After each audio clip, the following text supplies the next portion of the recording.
हाँ जी करें। हाँ जी मित्रों, अभी आप पढ़ने जा रहे हो कुछ नया। अभी मारवाड़ के इतिहास के तहत ही आप मारवाड़ के राठौड़ वंश को पढ़ रहे थे, जोधपुर के राठौड़ वंश को पढ़ रहे थे।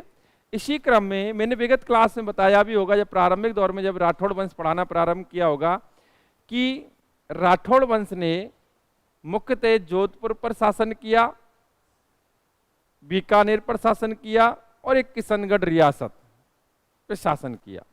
हम अगर देखें तो फर्स्ट ग्रेड सेकंड ग्रेड के लिए जोधपुर के राठौड़ और बीकानेर के राठौड़ों से कुछ क्वेश्चंस कुछ शासकों को लिया गया है। बाकी की पढ़ने के लिए हम बीकानेर के राठौड़ और जोधपुर के राठौड़ दोनों को ही इंपॉर्टेंट मानते हैं अदर कंपटीशन के लिए। तो अभी किसी क्रम में आप पढ़ने जा रहे हो बीकानेर के राठौड़। ध्यान से सुनना, बहुत ही रोचक, राजस्थान के इतिहास के तहत बीकानेर के राठौड़। कितना सरल है, ध्यान से सुनना आप, देखो कितना सरल है। बीकानेर में राठौड़ वंश का संस्थापक किसे माना जाता है? भाई खतरनाक नॉलेज है भाई तुम लोगों को, सभी को याद है। किसको माना जाता है? राव बीका को।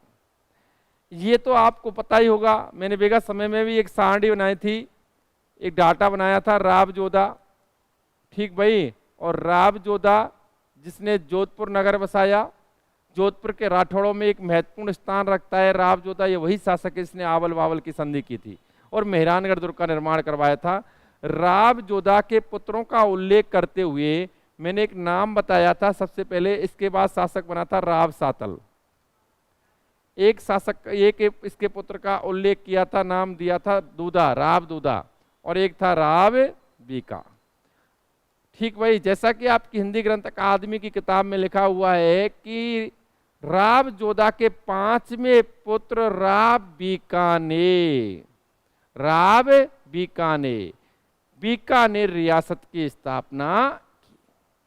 ठीक भाई, बीकानेर रियासत की स्थापना की। अगर हम इसका शासनकाल देखें राव बीका का, तो 1465 से 1504, 1465 से 1504 शासनकाल पढ़ा जाता है। किसका? राव बीका। राव बीका के संदर्भ में कुछ चर्चा और होंगी। राव बीका के बाद शासक बना, कुछ महत्वपूर्ण डाटा मैं यहाँ नोट कर देता हूँ, उसके बाद आप लगातार पढ़ेंगे। रावनरा। कौन बना? रावनरा। रावनरा का शासनकाल 1504 से 1505 पढ़ा जाता है। ठीक भाई, अर्थात इसने कुछ महीने शासन किया था रावनरा ने। रावनरा के बाद शासक बना राव लूणकरण। 1505 से 1526 तक पढ़ा जाता है राव लूणकरण। राव लूणकरण के बाद शासक बना राव जैतसी। कौन बना? राव जैतसी। और जैतसी का शासनकाल 1526 से 1541 तक पढ़ा जाता है। राव जैतसी के बाद शासक बना राव कल्याणमल। कौन बना? राव कल्याणमल। शासनकाल 1544 से 1574 पढ़ा जाता है जी। और राव कल्याणमल के बाद शासक बना था, इसके 2 छोरों का उल्लेख, बड़ा छोरा था इसका राय सिंह। कौन था? राय सिंह। और छोटा था पृथ्वीराज राठौड़। पृथ्वीराज। शासक बना था कौन? राय सिंह। शासनकाल 1574 से 1612। ठीक भाई, ये आपको पता ही होगा।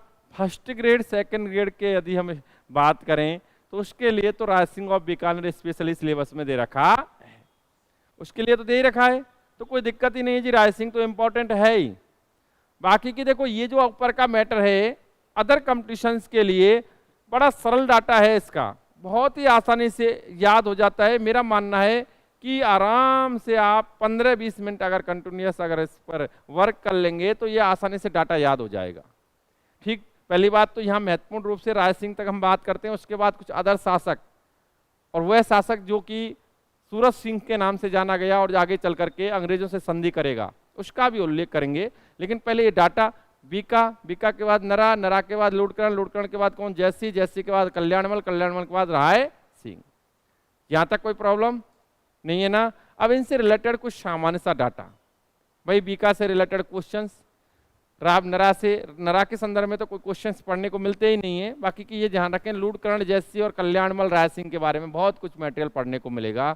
ये डाटा आप एक बार नोट कर लें स्पीड से, और उसके बाद हम सीधा आगे बढ़ जाएंगे, प्रत्येक चीज को आपको बताएंगे।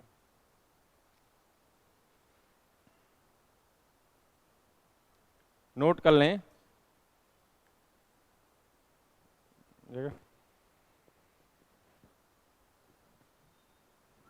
फिर मैं क्रम से बताऊंगा इन चीजों को।